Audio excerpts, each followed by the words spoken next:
ngiti na alay. Bawat pawis ko'y para sa ating tahanan, para sa kinabukasan ng mga munting pangalan.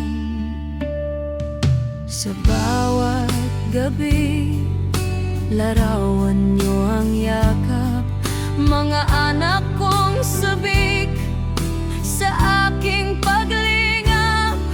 Kahit pagod ang puso sa banyagang lupain, pag-ibig sa inyo ang aking panalangin.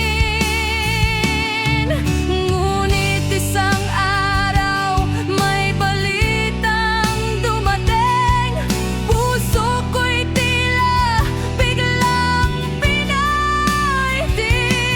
Ang asawa kong iniwan sa tahanan, may ibang piliin.